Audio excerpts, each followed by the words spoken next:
এই বাক্যটিকে খেয়াল করি, তোমাকে উচিত শিক্ষা দেওয়া হবে। বাক্যটি দেখেই প্রথমে বুঝতে পারছি এটি ফিউচারে রয়েছে। আর ফিউচারের বাক্যের মধ্যে এখন আমরা আরও একটি জিনিস দেখতে পাচ্ছি, সেটি হচ্ছে তোমাকে উচিত শিক্ষা দেওয়া হবে। এই যে উচিত শিক্ষা দেওয়ার কাজটা কে করবেন সেটি কিন্তু এখানে এই বাক্যের মধ্যে লেখা নাই। আর এই ধরনের বাক্যকে বলা হয়ে থাকে পেসিভ ভয়েস। আর পেসিভ ভয়েসের বাক্যগুলো যেভাবে গঠিত হয়, যেহেতু এটি ফিউচারে আছে সেই অনুসারে আমরা করব। প্রথমে সাবজেক্ট লিখব, সেটা হচ্ছে এই যে সাবজেক্ট হচ্ছে এই যে তোমাকে, আমরা এখানে যার কথা বলা হচ্ছে সেটা হচ্ছে তোমাকে। তোমাকে ইংরেজি ইউ, এটির সাবজেক্টিভ এবং অবজেক্টিভ দুটি ফর্মই ইউ আমরা লিখেছি। এরপর আমাদেরকে যেহেতু বলেছিলাম এটি ফিউচারে রয়েছে এবং পেসিভ ভয়েস, দুটি জিনিস মাথায় রাখতে হবে।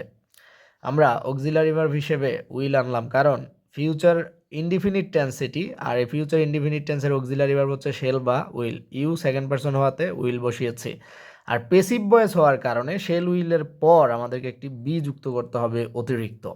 এরপর যেই কাজটি করা হবে সেটি হচ্ছে এই যে এখানে যে মূল ভার্বটি, এই যে দেওয়া, দেওয়া হবে মানে দেওয়া ইংরেজি হচ্ছে গিভ, আমরা লিখব গিভেন। কারণ পেসিভ ভয়েসের মূল নিয়ম হচ্ছে অক্সিলারি ভার্ব এবং তারপর ভার্বের পাস্ট পার্টিসিপাল ফর্ম। বি কেন এনেছি?